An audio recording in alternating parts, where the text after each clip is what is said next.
তারা তো প্যানেল থেকে করতেছে, আমাদের পিছনে কিন্তু কোনো রাজনৈতিক সাপোর্ট নাই, তো আমাদের কিন্তু কোনো প্যানেল নাই, পিছুটান নাই, আমাদের দলীয় কোনো ক্রাইসিস নেই। আমরা যা করব স্টুডেন্টদের জন্য, যারা ভিভি বা জিএস পদপ্রার্থী উঠে আসবে, যারা আমরাও উঠে আসবো, তাদেরকে আমরা একটা জবাবদিহিতার ভিতরে রাখতে পারবো। দর্শক, স্বাগত জানাচ্ছি খবর সংযোগ থেকে। ডাকসু নির্বাচন নিয়ে থাকছে আজকের আলোচনা। আমার সঙ্গে আছেন মনির হোসেন, কথা বলবো তার সঙ্গে। মনির, আপনি কেমন আছেন? জি আলহামদুলিল্লাহ, এখন পর্যন্ত আল্লাহ পাক সুস্থতা দান করছে, ভালো আছি।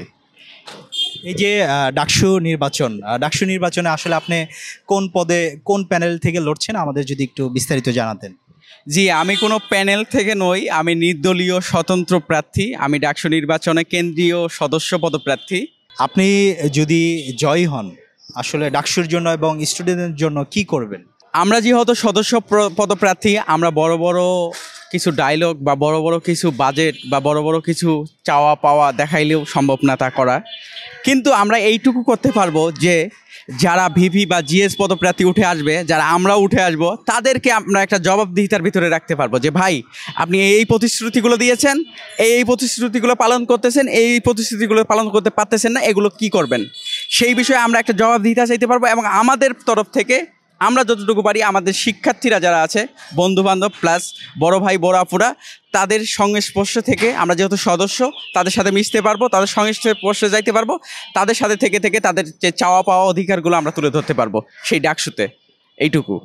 এই যে আপনি স্বতন্ত্র থেকে লড়ছেন, আমরা দেখেছি যে ছাত্র শিবির, ছাত্রদল, আরও বিভিন্ন দল প্যানেল ঘোষণা করেছে।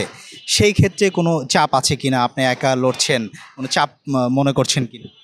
আপাতত কোনো চাপ মনে করতেছি না, হয়তোবা কেউ কেউ আচরণবিধি লঙ্ঘনের দিকে যাচ্ছে, কিন্তু আমরা যেহেতু স্বতন্ত্র, আমরা কিন্তু এটা খুবই জোরদার দিয়েছি যে আচরণবিধি যেহেতু আমাদের জন্য বানানো হয়েছে, আমাদের ভালোর জন্য, পুরো ক্যাম্পাসের ভালোর জন্য, সেহেতু আমাদেরকে আচরণবিধিটা মানা উচিত। আর সেই ক্ষেত্রে আমরা আগাচ্ছি। আর যারা প্যানেল থেকে করতেছে, বিভিন্ন প্যানেল, তারা তো প্যানেল থেকে করতেছে, আমাদের পিছনে কিন্তু কোনো রাজনৈতিক সাপোর্ট নাই, তাদের একটা পিছুটান আছে, তারা প্যানেল থেকে করতেছে, তাদের দলীয় একটা সাপোর্ট থাকবে, হওয়ার পরে তাদের একটা দলীয় ক্রাইসিস চলে আসতে পারে ঢাবিতে, ক্যাম্পাসে।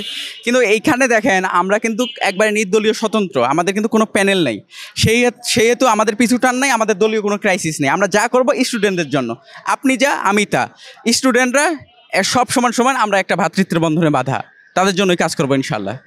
আমরা কিছু অভিযোগ দেখেছি যে কিছু কিছু রাজনীতি প্যানেল তারা ডামি প্রার্থী দাঁড় করিয়েছে। আসলে এই বিষয়টা আপনারা কিভাবে দেখছেন? তারা অভিযোগ করছে যে বিভিন্ন জায়গায় বিভিন্ন হলে ডামি প্রার্থী স্বতন্ত্র থেকে দাঁড় করিয়েছে। আপনি যেহেতু স্বতন্ত্র থেকে লড়ছেন, এই বিষয়টা আসলে কিভাবে ব্যাখ্যা? এই বিষয়টা যদি আমি বলতে চাই, সেটা হলো তাদের কিছু কিছু নিউজ থাকে যেগুলো মেনে নেওয়ার মতো নয়। আমি এরকম থাকতেও পারে, হইতেও পারে যে ডামি প্রার্থী দাঁড় করাই দিল তারা তাদের একটা নিকটতম প্রতিদ্বন্দ্বীকে হারানোর জন্য। কিন্তু এখানে বুঝতে হবে যে আমরা যারা আছি স্বতন্ত্র থেকে, পিওর স্বতন্ত্র, তারা কিন্তু কোনো দল বা কোনো মতের সাপোর্ট আমরা করি না। এবং তারা যে প্রসেস বা প্রক্রিয়া চালাতে যাচ্ছে, আমরা বলি এই বিষয়ে আপনারা সচেতন হন। প্রত্যেকটা শিক্ষার্থী, ঢাবির শিক্ষার্থী, প্রত্যেকটা স্টুডেন্ট সচেতন হতে হবে যে কারা এটা করতেছে এবং কী জন্য করতেছে, সেগুলো ধরতে হবে, এগুলো নিয়ে প্রোটেস্ট করতে হবে। আমরা জুলাই পরবর্তী অবস্থানে আমরা সবাই, নিজের মত স্বাধীনতার অধিকার আছে, আমরা সবাই কথা বলবো ইনশাল্লাহ। এগুলো আমাদেরকে প্রতিহত করতে হবে, এইটাই। সর্বশেষ ভোটারদের উদ্দেশ্যে কি বলার আছে আপনার?